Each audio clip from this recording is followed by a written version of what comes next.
दोस्तों स्वागत है एक और नए ब्लॉग के को साथ। बचाना हम सभी के लिए ज़रूरी है। अगर जल है तो कल है। इसी तरह से कल हमारा क्या था, टोटी ख़राब हो गया था तो काफ़ी पानी लीक हो गया था, तो उसको आप घर पे रख कर कैसे बदल सकते हैं, हमने खुद ही बदला है विदाउट प्लम्बर और विदाउट एनी हेल्प। तो इसके लिए हम अपना सामान लेके चले जाते हैं। उससे पहले हमें यहाँ पर जैसे आपके बिजली का मेन स्विच होता है तो यहाँ पे गेट वॉल्व इस तरह से होता है। अलग अलग मकान की बनावट के हिसाब से अलग अलग होता है। कुछ सोसाइटी फ्लैट्स में इस तरह से होता है और कुछ प्लास्टिक वाले आजकल इस तरह से आते हैं। कहने का मतलब ये, जैसे आपका बिजली का मेन स्विच होता है तो इस तरह से गेट वॉल्व होता है। अगर आप इसको बंद कर देते हैं तो आपके घर में पानी की सप्लाई बंद हो जाती है। इस तरीके से हम इसको बंद कर देते हैं। इसके बाद चेक कर लेते हैं क्या वास्तव में गेट वाल्व के बंद होने से पानी की सप्लाई बंद हो गई है। तो जैसा कि आप देख पा रहे हैं, मैंने इसको खोला है तो पानी, नल में रुका हुआ पानी तो आएगा ही आएगा, बाकायदा बाकी पानी से नहीं आ पाएगा। तो वैसे भी हमें थोड़ा बहुत काम खुद भी कर लेना चाहिए, दूसरों पर डिपेंड रह गई भी कई बार हम भी मुसीबत में फंस जाते हैं। कई जगह प्लम्बर की सुविधा नहीं हो पाती है, प्लम्बर के आने में समय होता है, तो छोटी छोटी चीज़ों को हमें खुद ही लगा देना पड़ता है। ये अचानक टपकने लग गया था तो इसमें मैंने देसी जुगाड़ से बिल्कुल वाटरप्रूफ टेप मार करके लकड़ी ठोक दी थी। फिलहाल हमें ये लकड़ी हटानी है, कल तो बड़ी मजबूती से बांध ही गई थी।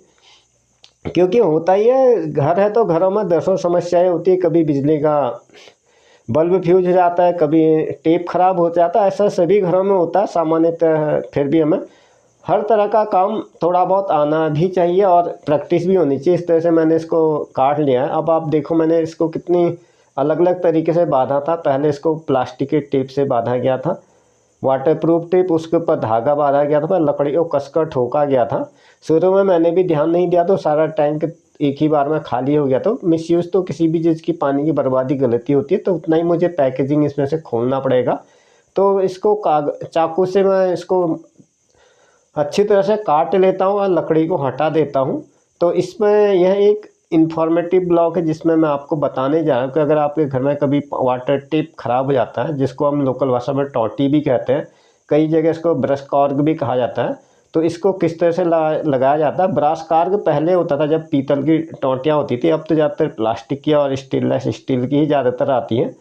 तो इतना तो पानी इसमें आएगा ही आएगा, रुका हुआ पानी है। तो इस तरह से नल फिट करने से पहले हमें देखना पड़ता है कि नल के अंदर चूड़ी सही सलामत है अथवा नहीं है, क्योंकि जब तक चूड़ी नहीं होगी तो उसमें नल उतना कामयाब नहीं होता है। इससे पहले वाले हमारा जो टोंटी था उसमें भी दिक्कत ये थी कि चूड़ियाँ उसकी कट गई थी। 2-3 बार मैंने इसको कसवाया भी था प्लम्बर को बुला के, लेकिन कोई पॉजिटिव उसमें रिजल्ट नहीं आ पाया। फिलहाल इसकी चूड़ी ठीक है, जो टोंटी में खरीद के लाया एकदम नई टोंटी है, तो इसकी चूड़ी ठीक है। लेकिन प्रॉब्लम क्या है, इसके साथ जो सॉकेट कहते हैं, जो ये नल और टोंटी को जोड़ता है, तो सॉकेट की चूड़ियाँ काफ़ी घिस चुकी हैं। अब मैंने एक सॉकेट भी ले रखा, तो मैं कोशिश करता हूँ अगर सॉकेट अगर खुल जाता है तो वेल एंड गुड है, इसमें हम दूसरा सॉकेट लगा देंगे। इस काम को करने के लिए हमें रिंच की ज़रूरत होती है। रिंच जैसा बर्नियर कैलिपर्स होता है उसी तरह से होता है, जो कि उसी तरह से इसको लगाया जाता है, उसको क्लॉक वाइज घुमा जाता है। इस तरह से हमने इसको खोल दिया है। लेकिन यहाँ पर प्रॉब्लम क्या, इसके बाद जो नोज़ल लगता है, इसका नोज़ल काफ़ी लूज है, तो इस वजह से फिलहाल हम इसी में टेप लगा करके देख लेते हैं। अगर अटक जाए तो वेल एंड गुड है, अदरवाइज सॉकेट बदलने से तो पूरा ही नीचे से ही निकल जा रहा है। तो इस तरह से इसके साथ आजकल जैसे पहले पानी के अंदर सूती धागा लपेटा जाता था, इसी तरह से आजकल टेप नुमा एक संरचना आती है, पता नहीं इसको कहते हैं क्या, प्लम्बिंग की लैंग्वेज है, मुझे इनके सामान का ज़्यादा पता नहीं रहता है। तो इस तरह से पहले जैसे धागा लपेटा जाता था, इसी तरह से प्लास्टिक की टेप जैसी आती है। टेप तो नहीं होती है, जैसे प्लास्टिक की पन्नी का एक लंबी रोल जैसा आता है, तो इसको हम इसकी चूड़ी के ऊपर लपेट देते हैं। इससे फ़ायदा ये होता है कि इसको एक्स्ट्रा ग्रिप मिल जाती है और ग्रिप अच्छी तरह से कस जाता है। आमतौर पर नया टेप कसने में कोई ज़्यादा परेशानी नहीं होती है, लेकिन टेप कसने में मुख्य बात यही ध्यान रखनी चाहिए, जहाँ पर चूड़ी आपकी ख़त्म होती है तो वहाँ पर एक संरचना बनी होती है, जिसको हम क्या कहते हैं, पेंटागन कह सकते हैं। षटभुजाकार एक रचना होती है, वहीं पर आपको नल का जो रिंच होता है वहीं से उसको कसा जाता है। दरवाज़ा अगर आप गोल हिस्से में लगाएंगे तो उससे पानी के रिंच के निशान आए थे और उतनी अच्छी ग्रिप भी नहीं बन पाती। जैसा कि आप देख पा रहे हैं, मैंने इस तरह से पहले इसमें सूती धागा लगाया था, लेकिन अब इसको इसी तरह से लगाया जाता है। इसको आप आसानी से हाथ से भी घुमा सकते हो अगर जहाँ पर पूरा कस जाता है। तो जैसा कि आप देख पा रहे हैं, जहाँ पे मेरा अंगूठा है यहाँ पे एक अष्टभुज टाइप की रचना है, वहाँ पर हमें रिंचों कसना है। अगर हम इसको सामने कसेंगे तो गोल अगर बेलनाकार उसमें रिंच जाएगा तो उतना अच्छा नहीं पड़ता है। इसको यहीं पर पकड़ के कसा जाता है और ये ज़मीन की तरफ को दबाया जाता है हैंडल पकड़ के।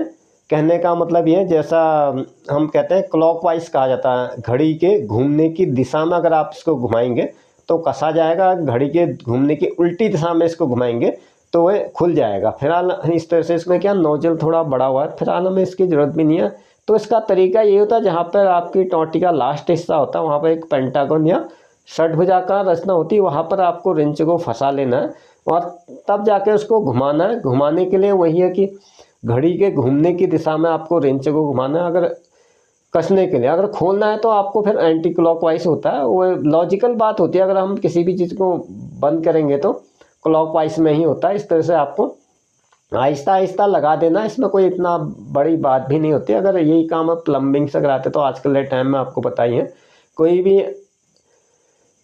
काम को करने के लिए 200 रुपया तो मामूली चार्ज करते हैं घर आने का। उसके बाद भले ही आपका फॉल्ट ठीक हो या ना हो, उसके हिसाब से सामान। इस तरह से गेट वाल जैसा कि आप देख रहे हैं, इसको हम अगेन चालू कर देते हैं। ये मेन यही होता है कि अगर गेट वाल है तो कोई दिक्कत नहीं, अगर नहीं है तो आपको जल्दी जल्दी में काम करना पड़ता है। फिलहाल हमने लगा दिया है। तो इस तरह से जैसा कि आप देख पा रहे हैं, फूलों में यहाँ से मैंने पानी भी डाला था, अब धीरे धीरे फूल सूखने लग गए हैं। तो इनमें भी पानी डालना ज़रूरी हो जाता है क्योंकि काफ़ी समय से बरसात नहीं हुई है। नल में याली इस तरह का टोंटी लगाने का फ़ायदा ये था, अगर आप एग्रीकल्चर से बिलोंग करते हैं तो इसके नीचे एक चूड़ीनुमा संरचना होती है, जो इस ग्रिप में आप किसी भी रबर पाइप को टिका सकते हैं। अदरवाइज प्लेन वाले पे क्या होता है, उनमें आप पाइप नहीं लगा सकते, पाइप उनमें फिसलता है। इसमें जैसा कि आप देख पा रहे हैं चूड़ियाँ बनी हुई हैं, तो इसमें रबर पाइप आसानी से अटक जाती है। जैसे आप गैस के स्टोव में गैस का पाइप लगाते हैं, ठीक यही तरीका है इस प्रकार की टोंटी में रबर पाइप को लगाने का होता है। इसको हल्के से ऊपर से पुश कर देना है। तो अगर आप सवेर के टाइम पे करोगे तो इसमें काफ़ी बल प्रयोग करना पड़ेगा, दोपहर में थोड़ा रबर पाइप मुलायम हो जाता है। तो हम इसको इस तरह से लगा देते हैं और भी आप अंदर को घुसाएंगे तो आसानी से पूरा फिट हो जाता है। इस तरह से हमने इसको खोल लेना है। जैसा कि आप देख पा रहे हैं, जो हमारी मेहनत यहाँ पर कामयाब हो जाए। तो इसी के साथ आज का ये ब्लॉग यहीं पर समाप्त होता है। वीडियो में अंत तक बने रहने के लिए आप सभी का धन्यवाद। अगर आपने चैनल पर पहली बार विजिट किया तो चैनल को सब्सक्राइब करें, वीडियो को लाइक करें, साथ ही इस वीडियो का लिंक अपने मित्रों के साथ शेयर करें। Thanks for stay talent.